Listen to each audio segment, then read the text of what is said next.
Hey guys, it's Phyrra, and today I'm going to talk to you about sponges.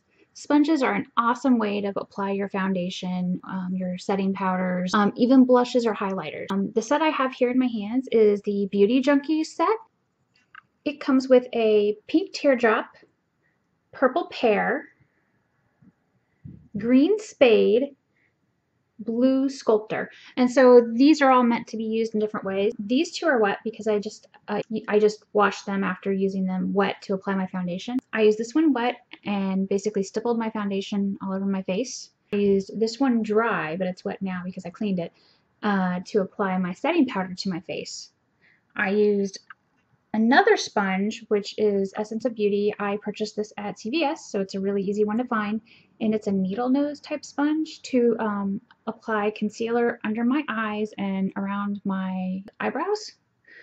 I have 1,000,001 different shapes in these, and they're really awesome. Another shape that I like is the Soho Beauty sponge.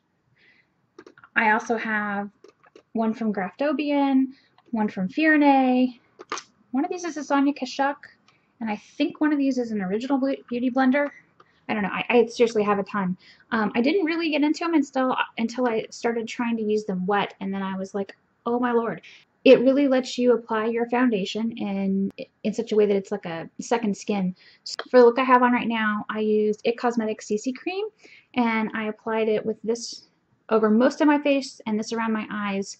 And basically it applies it like a second skin, so it doesn't really look like I have on like a ton of makeup or a ton of at least not a ton of foundation. I have on a bright lipstick and eyeshadow, yes, but it doesn't look like I have a lot of makeup on my face.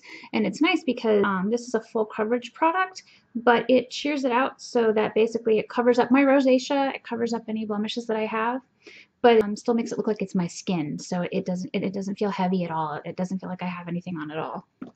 I like using this sort of pear-shaped brush to apply my setting powders, and the setting powder that I use all the time is the NARS Light Reflecting Mousse Setting Powder. You just basically press it in and then pat, pat, pat, pat, pat, pat, pat, pat, pat on top of your concealer and your foundation to set it. It does a really nice job. Like I mentioned, you can, in addition to using these for foundation, you can use them to apply blush or highlighter, to contour. You know, you just basically need to give it a try.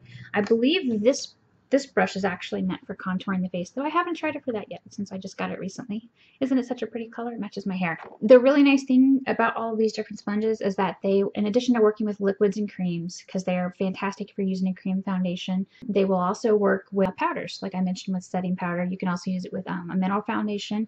So if you wanted to take like a pressed foundation like Cover FX Pressed Mineral Foundation, it'll work really nice to make it look like a second skin. So what you do when you're going to use these to apply foundation, at least if you're applying a liquid or a cream, is you get them wet and they swell up like huge in comparison, and then you squeeze them out and they'll be really large, and then you apply the foundation and then you like stipple it on. If you're going to use it with a powder, you do it dry. Or at least I believe you do it dry. I've never tried doing it wet with a powder, but it probably would work.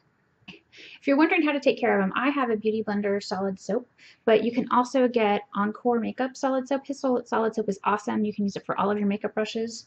But basically, you want to, immediately after you use these, you want to like clean them off because otherwise they get stained.